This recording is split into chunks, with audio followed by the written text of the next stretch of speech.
आं सोरबा मोनसे आफादखौ थांखिनानै आं गुन्दा बुङाखै बे गुन्दा खादोंलै नै हेफाजाबाबो खादों हाय लोगोफोर खुलुमबाय नोंथांमोनखौ आंनि चेनेलाव फिन खेबसेबाव गोसो गोरबोजों बरायबाय आरो लोगोसेनो दिनैनि बे गोदान भिडिअआवबो नोंथांमोनखौ फिन खेबसेबाव गोसो गोरबोजों बरायबाय आसा खालामो नोंथांमोना दिनैनि भिडिअखौ जोबजासिम नायगोन आरो नायखांनायनि उनाव लाइक कमेन्ट शेयार खालामलांगोन होननानै लोगोफोर आरो चेनेलावहाय जायफोरा गोदान अननानै प्लिज साबस्क्राइब बानायनानै होदो आरोना लोगोफोर अब्ला लोगोफोर नोंथांमोना दिनैनि ब्लग भिडिअखौ बिनिफ्रायनो नायहोलांदो थुदो हाजिरा खानोसै आं नै एबारनिफ्राय फिसाखौ दोनथ'नानै नोंथांमोनहाबो सापर्ट खालामा नालाय इउटुबावबो थाबनो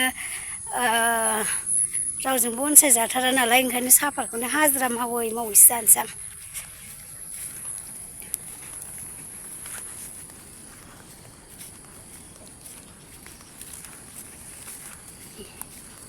दैमाया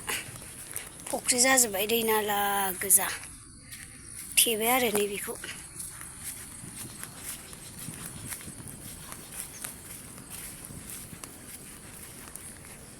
गोबाव जाबाय लोगोफोर बोसोरसे जाबाय बोसोरसेनि बागै नामा बाराखै डिसेम्बरनिफ्राय दिनैसो फार्स्ट जाफिनसिगोन आरो बे बोसोरावहाय हाजिरा मावनाया थांसै आं 8:30 जाबाय मालाय खाजोबथारबाय दा मानसिफ्रा नै इयाव बिदि हला लायबावसो लोगोफोर हला नै इयो बायफ्लंबाय बेखौबो खोदोंमोन गैया हाया बहा हालाबाय नै एफा गिदिर दैखौलाय बिथिंजाय नाला जावना हरबासोमोन बे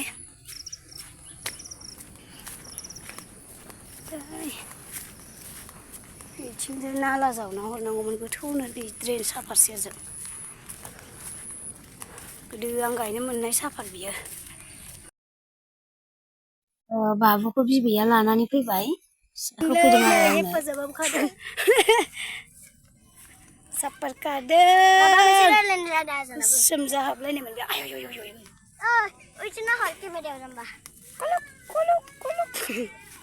हाबाना आं सापात खाखादा आखायानो गोजा जाबाय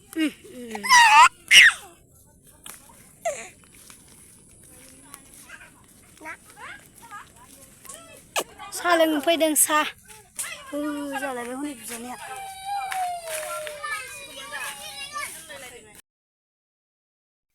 इनिफ्राय लोगोफोर दा साननैसो आब' रसमानि गोबां भाइराल जागासिनो नङा होमबा गोदान कलेज कचिं ओमफ्राय आब' रसमाया दायो मा बुंखो जेनेबा माबायदि निमाहा बिखो नोंथांमोना भिडिअखौ नायलांदोलाय आरोना लोगोफोर सिमखौहाय मबाइलाव सोबाय आं लाबाय थाग्रा सिमखौहाय सोआगारा मास मोननै दंमोन बे सिमखौहाय आङो सोबाय सोनानै सबसे सिगां आं जारिमिनावनो फन बुग्रोदों आङो बिमानावबो फन बुआखै सोरबा आंनि न'खरनि बिब' बिनानाव फंबाय बिमाय दङ बिसोरनाव आं फन बुआखै सबसे सिगां आं जारिमिनाव फन बुग्रोदों ओमफ्राय दाना बिनि राव खोनानाय लोगो लोगो ओरैबायदि रागा जोंबाय आं बेखौ न'आवबाबो मोजां रावजों रायखालामोन मोजां रावजों आं बेखौ बुंखालामोन बिनि राव खोनाबाथाय आं ओरैबायदि जोखाङो बे माबायदि मानसि आं बेखौ ओरैबायदि जोङो ओमफ्रायहाय बेखौ आं बुंनो साना दाना बेयावहाय ओंखारलांबाय नों सोर गुन्दाखौ फाथायहरदों बिदि आंखौ नागिरनो फैनाय होननानै आं बेवहाय बुंदों आरो ओमफ्राय आं सोरबा मोनसे आफादखौ थांखिनानै आं गुन्दा बुङाखै बे गुन्दा सोदोबा ओरैयावहाय ओंखारलांदों गोबां इउटुबारफोरा आं 2 मास गोमानायावहाय गोबां मानसिफोरानो भिडिअ बानायदों गुदि मिन्थिया बिजौ मिन्थिया गोबां इउटुबारफोरानो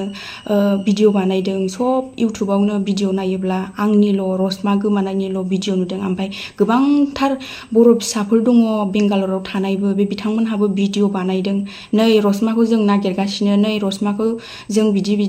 बहा दं मा दं होननानै नागिरदों मादों होननानै बेफोरबायदि भिडिअबो आं नुबाय थादों ओमफ्राय दाना आं सानबाय मा होमबालाय बे बेंगालराव थाग्रा माखासे इउटुबारफोरखौनो जारिमिना फैसा हरनानै बेफोरबायदि नागिरनो थिनहरबाय खोमा नङाबालाय बोरैथो बिदि नागिरनो रावबो फैसा मोनाबा बिदि सानबाय आरो आंना बे बड' वेलफेयार बेंगालर एस'सियेसननि आदामोनहाबो सिगाङावबो मोनसेबो पस्ट होआखैमोन नालाय रसमा बिदि गोमादों होननानै गोबांखौथ' होयो नाथाय आं बिसिनियाव नुवाखैमोन ओंखायनो आं सानबाय मा बिसोरनि नामानो फैया आंनि गोसोआव बिसोर नागिरदों होननानै ओमफ्राय न'खरनि मानसियाबो आंनावसो उल्था सोंहरबाय जेब्ला आं उनावहाय फन हरो सोर नागिरदों मामा एस'सियेसननि मानसि नागिरदों ना सोरबा होननानै बुंहरबाय बिसोरो ओमफ्राय आं मिन्थिया सोर नागिरदों खिन्थु मानसिफ्रा फैगासिनो रुमाव फैगासिनो सोर नागिरदों आंबो मिन्थिया होननानै बुंबाय। ओमफ्राय मिन्थिया नालाय मिन्थिया बेयावनो आङो बे सोदोबा ओंखारलांदों रायजोफोर आङो बे बड' वेलफेयार बेंगालर एस'सियेसननि आदामोनखौ आङो बेफोरबायदि मिन्थिखा हसिखा आङो गुन्दा बे सोदोबखौ बाहायाखै आं मिन्थियैयावसो बुंफ्लांदों आरो आं नोंथांमोनखौ नागिरदों होननानै मिन्थियोबा आङो बे सोदोबखौ मालाबाबो बाहायनायबो नंखायामोन। दायो गुबुन मानसिखौबाबो बाहायनाङामोन नोंगौ बे ओंखारफ्लांनाय सोदोबनि थाखाय आङो नोंथांमोननाव आखाइ खबजोबै आर'ज निमाहा बियो नोंथांमोनहा निमाहा होबानो जाबाय बे दायनि थाखाय बे खेबसे दायनि थाखाय बेनोसै गोजोन्थों।